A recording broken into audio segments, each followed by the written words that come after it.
Good morning, everybody. Welcome into Coffee Break presented by Bath Fitter. Rachel and DMAC hanging out with you for the next 45 minutes. DMAC, how are you this morning? We've actually had, we log on obviously a little bit ahead of the show, and we've had some good laughs already for this Friday. We're rolling, man. It's a Friday. We're in a loose mood.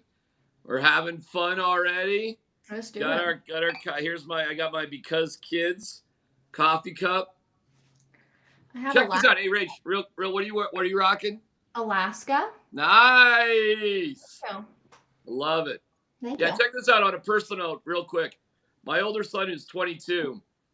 He is finishing up a business trip in Singapore this week, and he's returning tomorrow.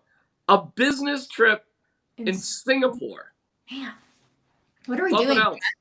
What's that? What are we doing? We're not doing anything. I'm sitting in my kitchen again having a cup of coffee with you. Going to Singapore. It's amazing. So good for him. Yeah, no kidding. Small personal note. I can't wait to hear about his adventures in Singapore. Oh, I'm so jealous. That's definitely on my bucket list. But we got to get into the Athletic article that came out about Russell Wilson because it's obviously stirring up all of this drama. But the divorce is over. Everyone in Seattle just needs to forget about it. Pete Carroll, Russell Wilson's name should never be talked about unless you're talking about just the career that they had for a Hall of Fame induction maybe one day. What's your take on it? Well, the article was interesting because a lot of that stuff we already knew and we've talked about. So I'll throw it back at you. What in that article surprised you? Like what in there was like, oh, I didn't know that, or that's interesting? Nothing really. I'm kind of on the same page as you. I was just surprised that it's getting brought up yet again. I mean, I guess the fact I didn't know if it's even true. You never know with these kind of things if he actually wanted them to be fired. I mean, we knew that he wanted to stay in Seattle and he wasn't agreeing with what Pete Carroll and the GM were doing. So, like, maybe that could be a point of, hey, I did talk to somebody and wanted them to be gone. But, like, otherwise, we learned nothing new. They're just bringing up old dirt. It's like you're finding letters from your ex-boyfriend and you're like, oh, yeah, I remember this. I should send out a tweet about it. Yeah, I thought the specifics of that were interesting. Now, Russell Wilson on Twitter has denied that uncategorically. Yep. He denied it. And then he gave us a motivational tweet. So he denied it. Then his next tweet was like, moving forward, like, don't look at any of this stuff.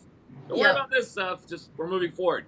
Which is so funny because he must have known that article was either published or was going to go out because that tweet went out before the article went out, or at least that I saw. Oh, is that well, the article did say they reached out to him for comments, so they probably did know it was coming out, Team 3.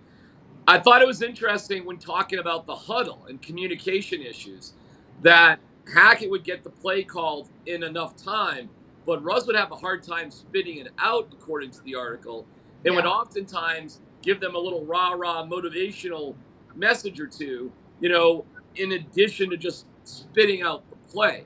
So I think I think some of the criticism of Hackett is fair and warranted.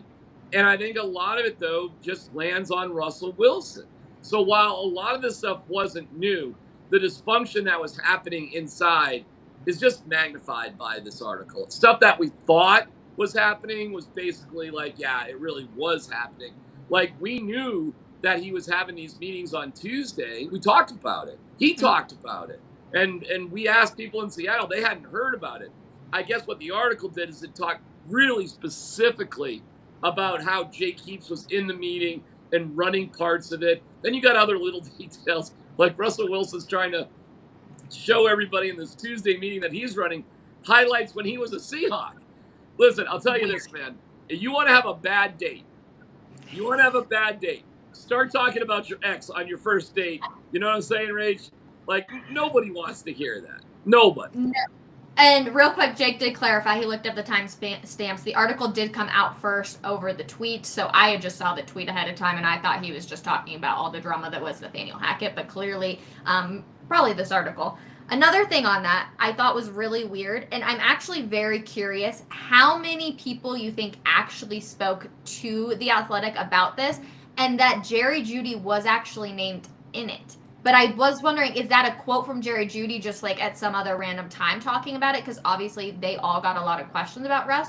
Or was he an actual interview for this specific article? It's a good question, Rachel. I'd have to go back and read the exact quote and the context of it.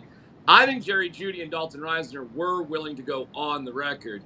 The article said they talked to 15 players and coaches, staff personnel. Mm-hmm. Quite a few were not willing to go on the record, but Reisner and Jeudy were. So was Melvin Gordon, which I guess isn't that surprising. He's pretty open about stuff. Listen, it was a mess, okay? It was an absolute mess. And Rachel, I've told you from the jump, and we've had a back and forth, you and I, about this. Number one, Russ and his contract, okay? This is part of it. When you read this article, it's a lot easier to understand. Yeah, he should have been held accountable, and the contract was bad that George Payton put together. But really, it wasn't just Russ on the field. It was like everything Russ that just didn't blend. Now, should have Hackett taken a stronger stand? Sure. But Rachel, why didn't George Payton take a stand? We're talking about a facility. We're talking. And frankly, Rachel, let's not let him off the hook. Why didn't the ownership group that owns the building just sort of survey what was going on? Why didn't the Penner Walton Penner group, why didn't they do something about it while it was happening? Because this whole office thing seems to really be an issue. And I said that from day one. What it also brings it back to, I'm sorry, you can't yell at the kid. I know he's a grown man, but you can't yell at the kid when the parent's involved. Listen, this is a very different situation that is very much the same. I put my dog in dog training, okay? She's becoming a therapy dog. She was in dog training for a long time.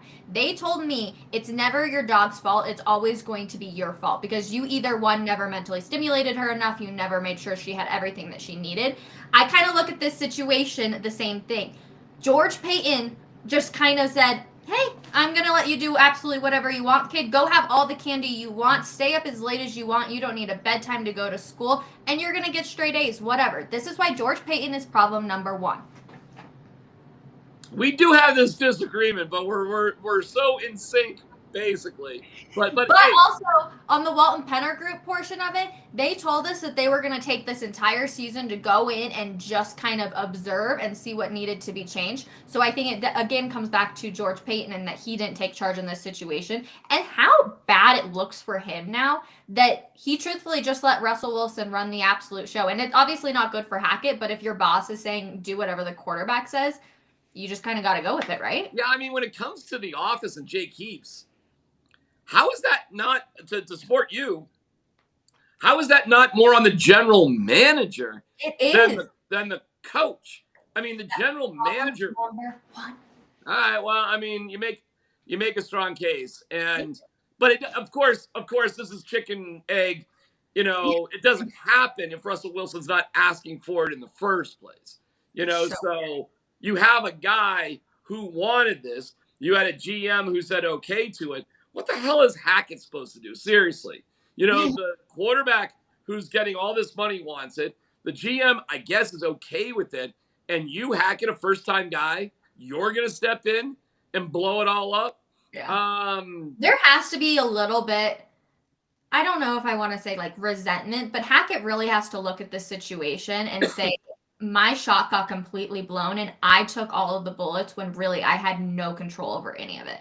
Yeah, I think that's why he got a job so quickly, Rachel, as the offensive coordinator for the Jets. I think that's why everybody on his staff got jobs like this. Everybody got work. Everybody is working that was on Hackett's staff. We've seen staffs in the past where they lose their what's Pat Shurmur up to these days? You know, there's other guys that just haven't got jobs. Mm-hmm. No. And I think a lot of blame is being put on Russ. Here's what's interesting about this article. While we knew most of it, well, you know, I'll give you something that I didn't know. So Russell Wilson was trying to get John Schneider, the GM, and Pete Carroll fired. According to the article, Russell Wilson denies it. Okay. The article also claims that Russell Wilson was trying to get Sean Payton hired. Mm-hmm. So now this gets sticky. Did Russell Wilson just get his way again? And remember, Sean Payton said he wasn't familiar with Jake Heaps. Really? Are we sure we believe, you know, Sean Payton about that one?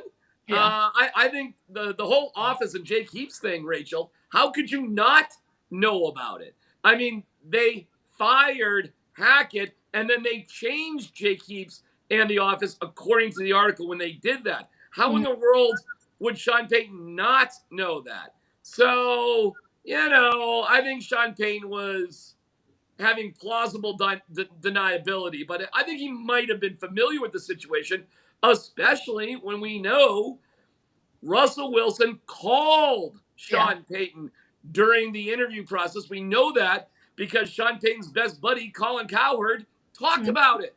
So we Yep. know that happened too. And Sean Payton confirmed it in his opening press conference because he said Russell Wilson is wearing out Drew Brees in Del Mar, which I believe is in Southern California someplace, like their neighbors in Del Mar.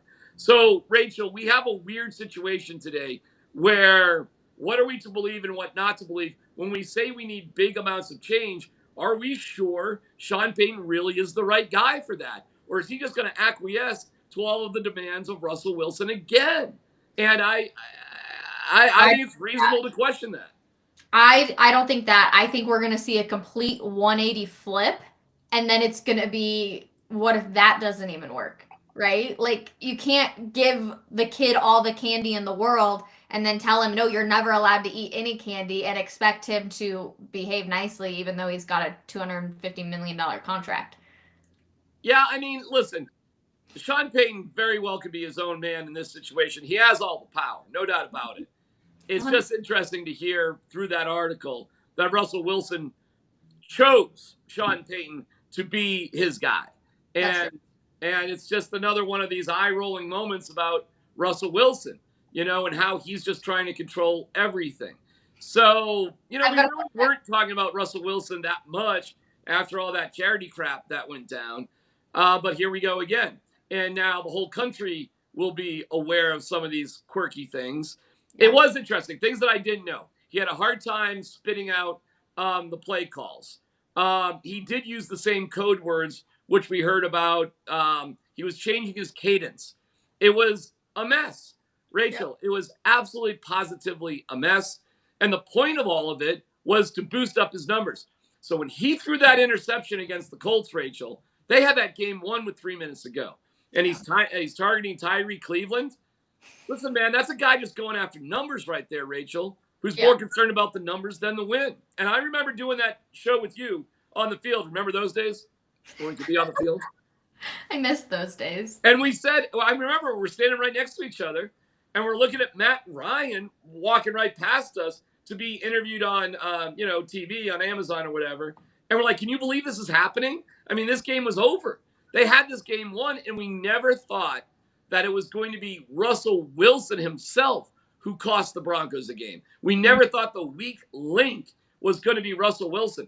So that moment right there in that Colts game, to me, was like the boom, the, whoa sort of moment that I didn't expect. I did not expect. Who do you believe, the article or Wilson? Well, I believe the article. I mean, and then we get into weird semantics like, I never asked for them. Okay, I'm rolling my eyes. But did your agent? Did you have other people pressure? I mean, were there other representatives? I mean, did you do it through different means? I mean, I get it. You probably didn't go up and knock on the owner's door and say, get rid of these two. I mean, I understand that.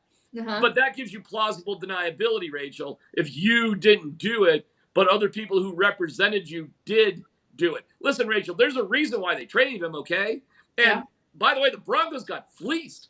Now that we know that the Seahawks had to make a choice, and they chose, I mean, they could have easily hired Sean Payton. Think about what it took to get Sean Payton compared to what the Broncos gave away for Russell Wilson. The Seahawks could have easily fired John Schneider, the GM, and Pete Carroll. Easily for Sean Payton. Easily. They made a choice, and they chose to get rid of Russell Wilson. You probably could have traded and got Russell Wilson for far less, Rachel. If the Broncos kind of held on a little bit, if they weren't quite so desperate, if they negotiated harder, I bet you anything they could have given away less for Russell Wilson, because look how much the Seahawks want to get rid of this dude. And you certainly didn't need to give him that big contract as quickly as you did either. That's apparent too. So again, with you and George Payton, you win. You win on that one. I say it doesn't happen, but it doesn't happen if you don't have Russell Wilson. Maybe we can come to a kumbaya moment, me and you, and we can just put it together. Because the one thing doesn't happen with the other thing, and both are bad. So if you want to just say, there weren't 4 problems, there were 3 problems. And problem 1 was Russell Payton, right? We could just say, or Peyton Russell. Peyton Russell. Peyton Russell. I'll give you this. It's George Payton, it's Russell Wilson. Nathaniel Hackett is no longer number 2. It's Russell Wilson, it's injuries, and Hackett was number 4. We can agree, because you had Hackett as number 4 too. Hackett clearly he was just a man who was showing up and having to deal with the scrutiny of the media, even though, to be honest, it sounds like we had no idea what was actually going on behind the scenes. That's kind of at our fault, but he's kind of number 4 because he had no control. He had nothing. I mean, truthfully, what did the man do? Well, the biggest problem with Nathaniel Hackett is he didn't spend enough time studying how to manage people. That's why I said I'd rather have somebody who managed a hardware store become the head coach rather than somebody who's never been in charge of anything.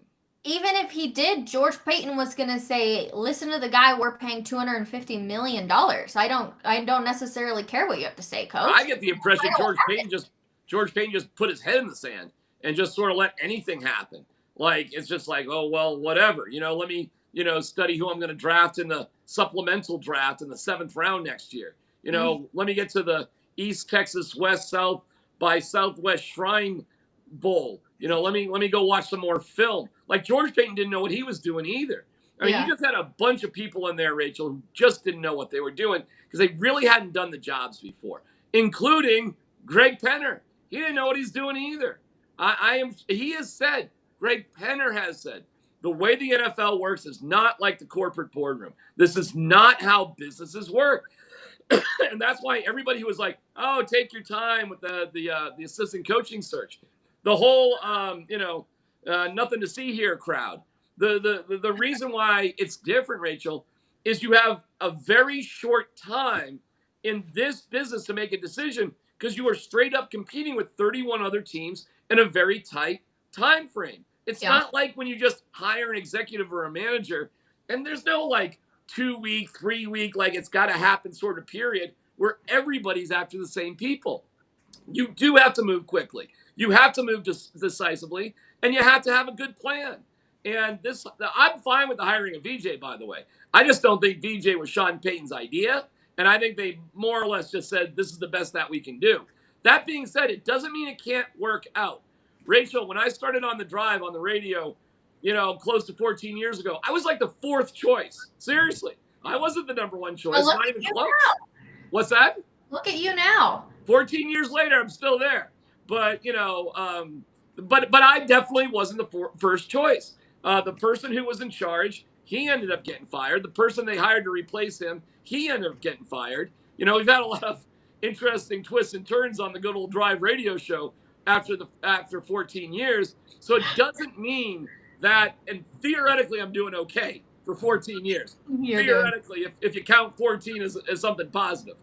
My point being is just because VJ didn't leap to the top, and just because, it was a bad experience in a different situation, albeit with the same team, it doesn't mean it's going to fail. Mm-hmm. I actually think they landed on, all things considered, the right choice.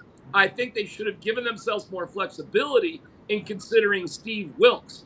But Sean Payton was at the Super Bowl in Arizona promoting Zebra Technologies, not back at the office, so they missed out on the possibility of Steve Wilkes. When he finally got back to work, after working his 2nd or 3rd jobs for Zebra Technologies and Fox Sports, he was then able to focus on stuff, but by that time, it was too late for Steve Wilkes. So if you want an experienced coach who was up to date, VJ was actually your best option. Matt Patricia and Rex Ryan were jokes, total, absolute jokes compared to how much more qualified VJ is for that job right now. Total jokes. Okay. Well, I just typed up a poll if you're watching us on YouTube. Definitely answer this poll. I want to see who people agree with more, me or DMAC, on the list of problems, like in what order it goes for. So I just put a thing up on YouTube. Definitely click it, fill it out, because I'm curious to think what people will say. Well, most people are going to say Hackett, Rachel. But I listed it out. I listed Payton, Russ, injuries, Hackett, and then yours of Russ, Payton, injuries, Hackett. Yeah, most people would say Hackett. That's the nothing to see here crowd. That's what they're doing. Hackett. And they don't, this whole crowd that says, oh, Sean Payton, it's all done. they don't take into consideration that when you blow out the head coach, you also blow out all the assistants. And yeah, Rachel, you do have to have a plan, because if you don't have any kind of plan, you're going to be lost in the woods all over again. It's going to be interesting how Sean Payton and VJ work together. It is. They don't have any previous relationship. There's no way Sean Payton wanted VJ in the beginning. You have to work closer. Why do you say that, though? What's that? Why do you say that? Like, there's no way. No way is very specific. I mean, I can go through it if you want me to. The time, I'll try to do it quickly. You start out with Vic Fangio. That's not going to happen. Your second guy was Evero, because he was the only good coach. And he was part of the plan, by the way, and was quickly hired. And he was the best coach that you had. That didn't work out. He didn't want to be here. You go after Sean Desai, a disciple of Fangio. That seems to make sense. He doesn't cut mustard for whatever reason. You consider Brian Flores. That doesn't work out for you. Now you're down 4, Rachel. Now we're on our 5th choice, okay? And then you decide, oh, well, we really need somebody more experienced. But don't forget, DJ wasn't even cut from the Cardinals until after the coaching search for the defensive coordinator was well into works. Sean Payton, Rachel, interviewed for 7 hours for the same job VJ interviewed for with the Cardinals. Logically, there's no chance that Sean Payton was like, I know who I want to hire. The guy who's going for the same job I am. That doesn't make sense. Then you finally do land on VJ, but not before Rex Ryan gets floated out. Where does Rex Ryan get floated out? At the Super Bowl when Sean Payton's working for Zebra Technologies. Not back at Dove Valley, and it caught people at Dove Valley by surprise. I promise you that. They got Sean back from his other job, and then they talked about it, and they said, okay, let's bring in Rex Ryan. Meanwhile, you schedule an interview for VJ. Well, he comes in on a Friday and is there all day, but he's back on a plane going to Scottsdale. Why? Because now he has interviews with the Eagles, and he spends 2 days on Zoom, 3 days later, talking to the Eagles. Meanwhile, he's getting out there that he wants to come back to Colorado. But not only do you not hire VJ, then the next day, Saturday, you bring in human blueberry, Rex Ryan, who probably thought, what am I doing here? And supposedly he just tapped out. He tried to create a soft landing through Adam Schefter saying, perfect situation. Trust me, Rachel, nobody else wants Rex Ryan as defensive coordinator. I mean, he couldn't make it past the second round on The Amazing Race. He has been out of it, and he wasn't prepared for it. I fully believe that. But hey, we're not done, Rachel. Why not just hire VJ then? No. We have mystery candidate. And we have mystery candidate because Sean Payton is from the Bill Parcells tree, as is Matt Patricia through Bill Belichick. They're through that school. Matt Patricia was brought in not because they love Matt Patricia, but they were not satisfied. Sean Payton wasn't satisfied with VJ. Why? It was 5 days later that you did the interview with Matt Patricia. And 6 days after you interview VJ, you finally hire VJ after you spend 2 days on Zoom interviews with the Eagles, because there was a little bit of pressure that this dude is about to be hired by the Eagles. We want to hire Matt Patricia or Rex Ryan. Rachel, you think that's Sean Payton's idea of a plan? You think VJ was Sean Payton's, like, I got to get him guy after all of that? VJ was like the 7th choice, Rachel. I think it's a good choice. I think it could work. I really like the choice, but there's zero chance, that this was Sean Payton's ideal way to go. One quick question. I thought that VJ was interviewing with the Eagles on Thursday, or was that just an in-person meeting? He was Broncos on Friday, and then he was Eagles on Zoom, I want to say Monday and Tuesday. Okay. Interesting. I could go double check that, but it was a 2-day interview. You know what? VJ, actually, now that I think about it, I think VJ was on Zoom with the Eagles Tuesday and Wednesday. I think he was Tuesday and Wednesday, and they brought in Matt Patricia for an interview Tuesday night, Wednesday for the interview with the Broncos.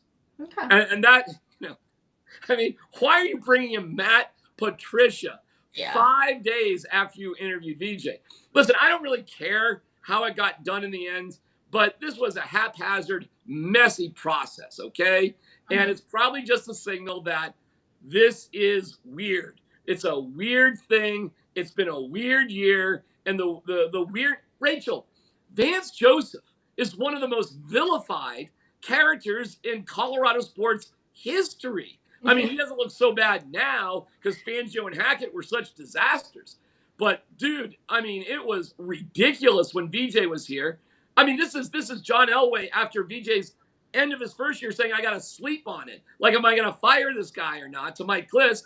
And then he survives that for a second year. That's worse than his first year. Rachel, it was a disaster being around. VJ did not know what he was doing. He lost the trust of the players. He was a bad head coach. However, he's been a decent defensive coordinator. He has. He had a bad first year with the Cardinals. He had a good second year, a great third year, and a bad fourth year when they were decimated by injuries. He had an up and down time, but overall, I'm telling you, he was the most qualified guy, the most credible candidate in this entire search if you were looking for somebody with experience, except perhaps for Steve Wilkes. But, you know, Sean Payton was on the Pat McAfee show.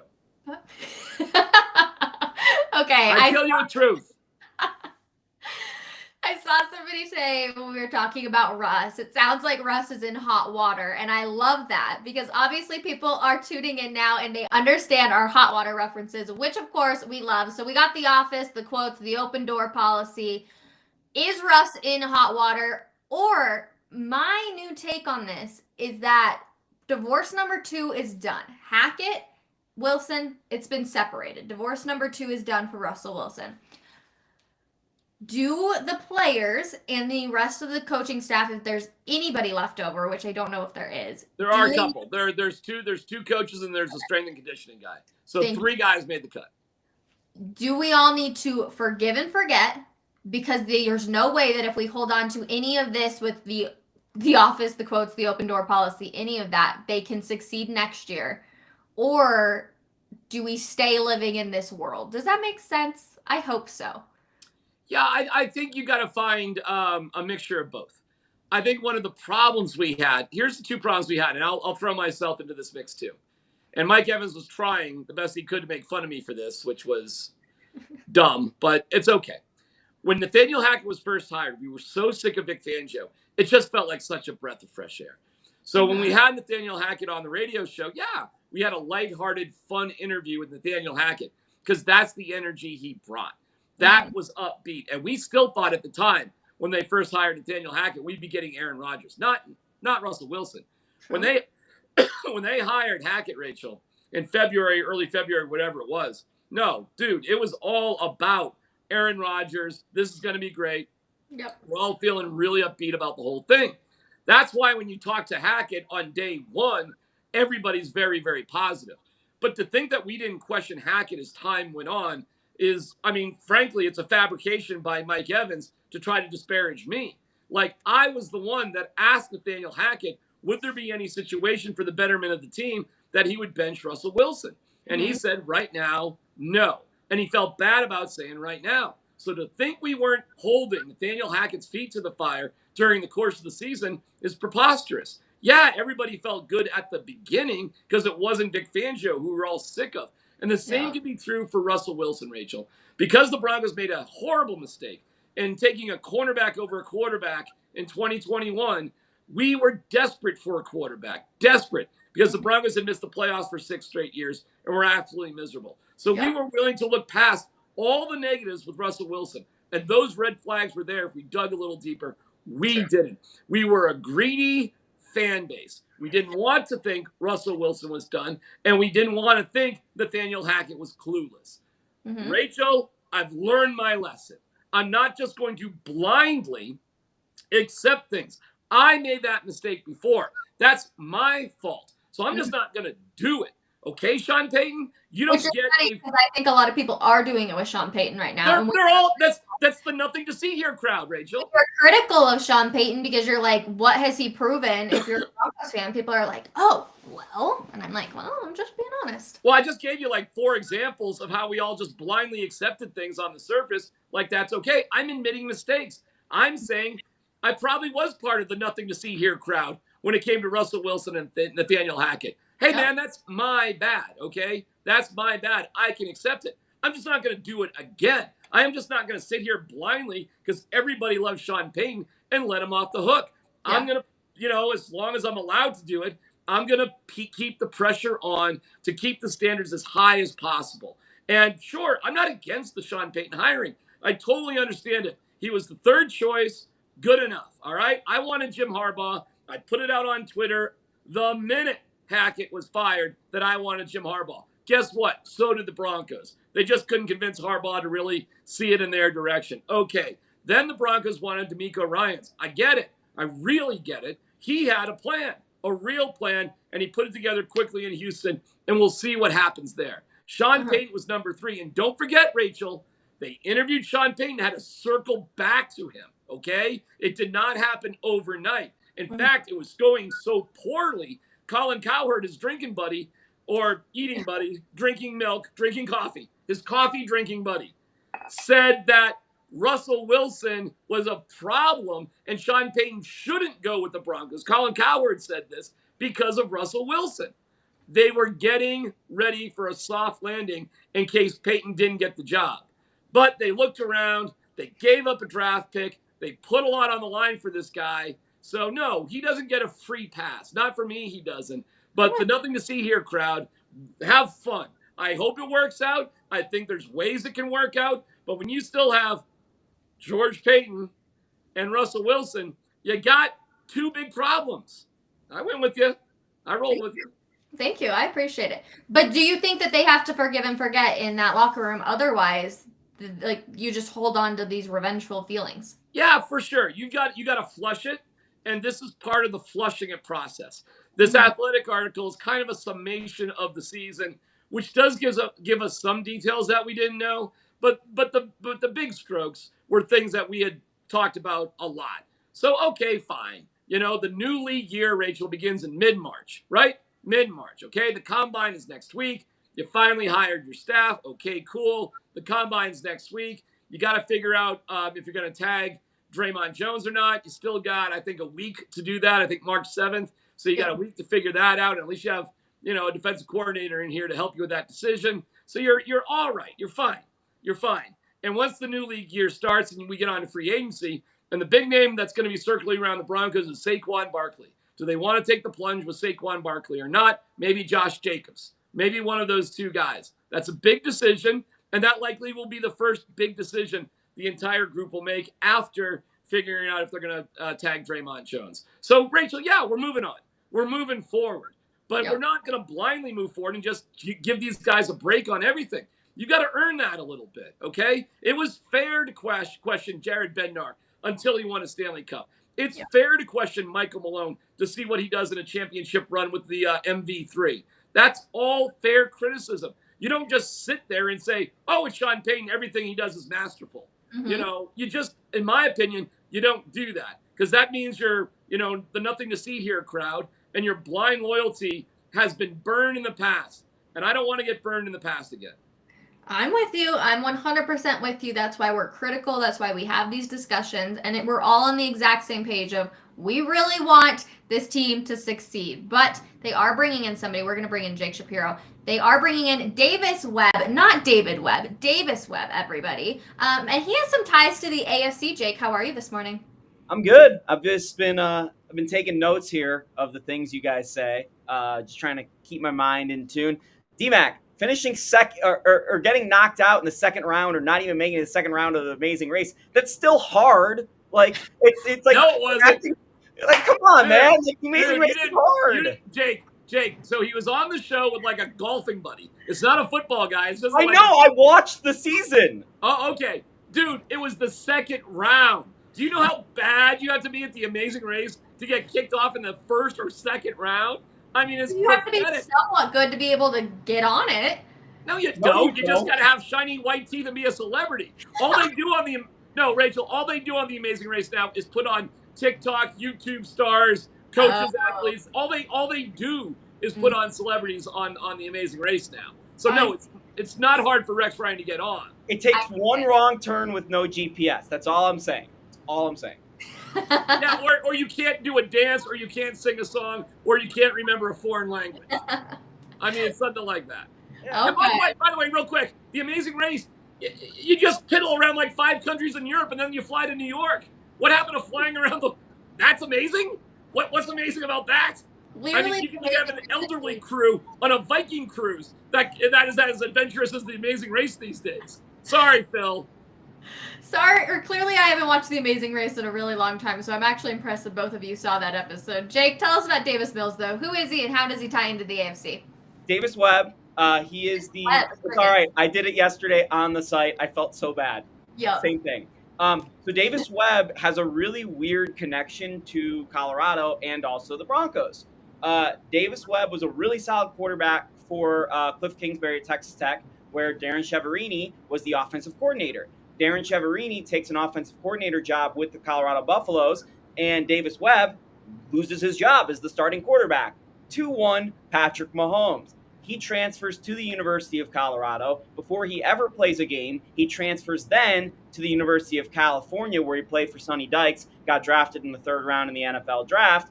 But you've got that Colorado connection. You got the Patrick Mahomes connection. You also have this fun stat that I found out yesterday.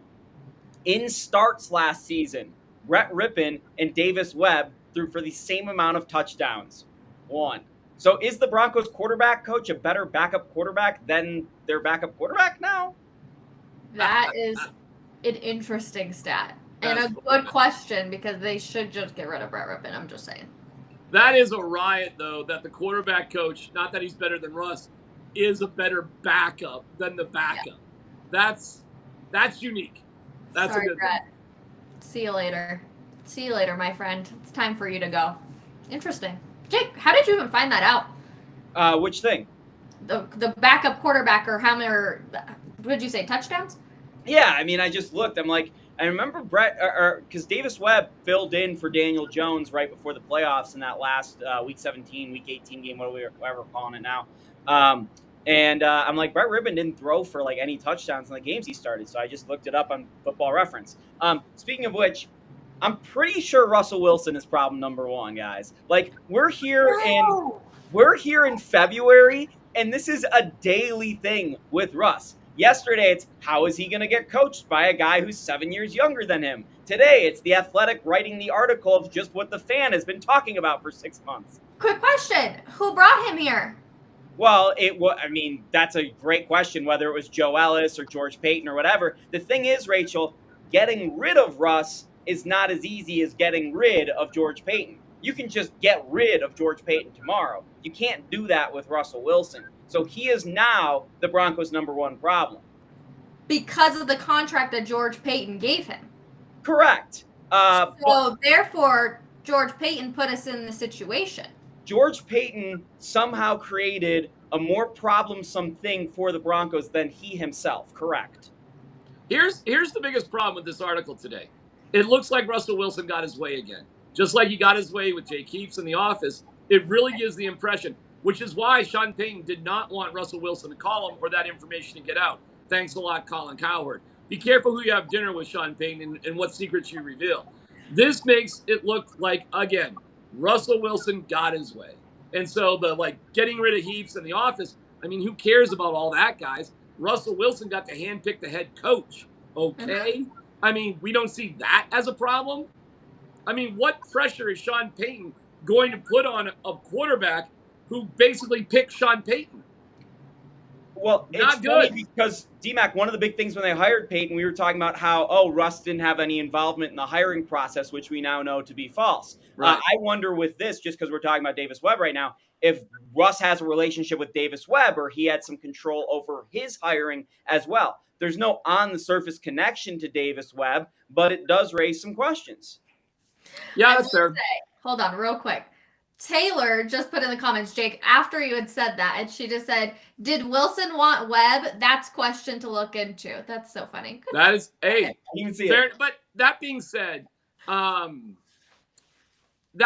he is really just an assistant. To say that he's like a quarterback coach with influence is ridiculous. Okay, but bring in Joe Lombardi and you have Sean Payton. Those are the guys in charge. I think, make sure there's donuts in the room because Russ is still going to want donuts. Have the projector ready to go because they still use a projector. No digital. We use a projector. And make sure that, somebody stocks enough pens in the room for Russ to be happy with. why are they hiring the assistant's assistant before the assistant? Why didn't they hire an OC before the quarterback's coach? And if that OC is Joe Lombardi, by the way, that's a disaster. Like, did anyone watch the Chargers offense? Well, yeah. I mean, fair point by you, Jake. I mean, that is the situation. That is what they have. But with Lombardi, you got to go back when he probably worked with Payton more than when he worked with the Chargers. I'm sure that's the common link.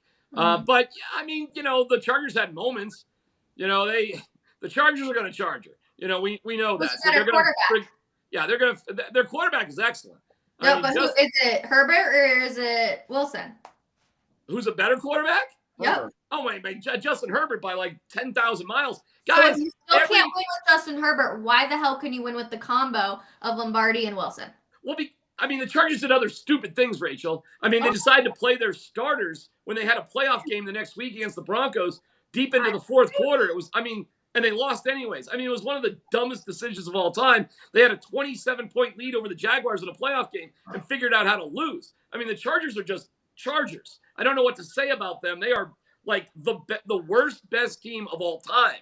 So that's their culture. That's their culture. But they had better weapons around Herbert than Russ does around Russ, by the way. And Joe Lombardi on 3rd and 10, 3rd and 15 ran the same 4 curls play the entire season. Like, I know the Chargers are going to charge her, but there was a reason the Chargers charged her, and part of it was Joe Lombardi. Well, now he's ours. Isn't that great? Yeah. So and this is why nobody should be part of the nothing to see here crowd. Okay? Don't do that. Don't be part of the NTSHC led by Michael Evans in the mornings. Don't do it. Question authority, which should be you want a bumper sticker that should matter. Question authority. And don't go into this blindly, okay? So now you have to deal with this article. I saw Stephen A. Smith. He basically said, hey, Russ, I hope you're listening. You sucked. I mean, that was the message on ESPN here today. And so we'll be reacting to that as we have been doing on Coffee Break. And these are the things the Broncos are going to have to overcome. So you got to understand, everything about Russell Wilson is managing Russell Wilson. It's not getting the most out of him. It's how to restrict him, how to take things away from Russell Wilson, how to temper expectations, take away the offense, run the ball more, take away his trainer and his coaches. Take. And finally, you take enough away and you realize, well, why the hell do we have this guy in the first place? Well, why isn't it more about supporting him, encouraging him, giving him the things that it takes to succeed? Everybody automatically thinks the reason why he's going to succeed are all the same reasons he wanted to get the hell out of Seattle. But now because he's humble, now it's all going to succeed. I'll believe it when I see it. All right. Well, luckily for us, before football season even begins, there is a chance that a NBA team here in this town could win a title. And that includes the Denver Nuggets. And they do have a new guy who is Reggie Jackson. And Coach Malone calling him, he's a first-team guy. I think he was given a little bit of a shot at Bones last night after a presser. But he had his first game against the Cavs. You guys, what did we think so far of what we saw out of Reggie Jackson? Were we impressed? Are we excited about his play? Let me go here first, Jake, and you'll have more better things to say. Reggie Jackson's equipment is next level. I mean, he is rocking a headband. He has like sport glasses on under the headband. He's got a mouth guard. He's got one huge sleeve. He has 2 different colored shoes. This dude, this dude has gear. He has gear for his gear. I've never seen a guy with just so much stuff on to play a basketball game. That being said, that was a great win. But caution, Michael Malone did try to run the second unit out there a lot together, and they were a mess. And I get it. You're trying to figure it out. And Christian Brown got a little bit less in the rotation because they were not going to win that game with an entire backup crew out there. So Christian Brown sort of took that. So we will probably see, guys, a decision having to be made between Flacco and Jeff Green and Christian Brown and Reggie Jackson. And last night, Malone was just trying to figure it out. And then he was just like, we can't just lose. So he put Jokic in with 10 minutes to go in the fourth, something like that.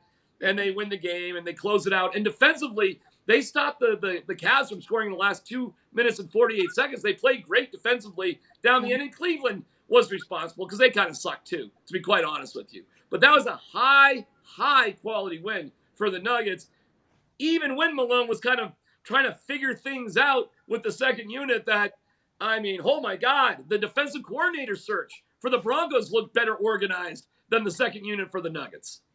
So you missed the best detail about Reggie Jackson's equipment, D-Mac, which is that Reggie Jackson wears his socks inside out. I didn't even know that. Because Reggie Jackson says the stitching on all of our clothing is on the outside so it doesn't bother you, except for socks where it's on the inside. So that's why he wears his socks inside out, so it's a comfort thing. So this dude's thinking, man. I love it. I love it. That is freaking cool. I like that. On his play last night, not great. It was awesome he had a half-court shot. It's awesome that he's willing to sacrifice his shooting percentage to take that shot because most dudes in the NBA actually don't. They'll go, boom, boom, buzzer. Oh, and now I'm shooting, as if they don't know. They know. They don't want to risk their shooting percentage. So it was awesome Reggie did that.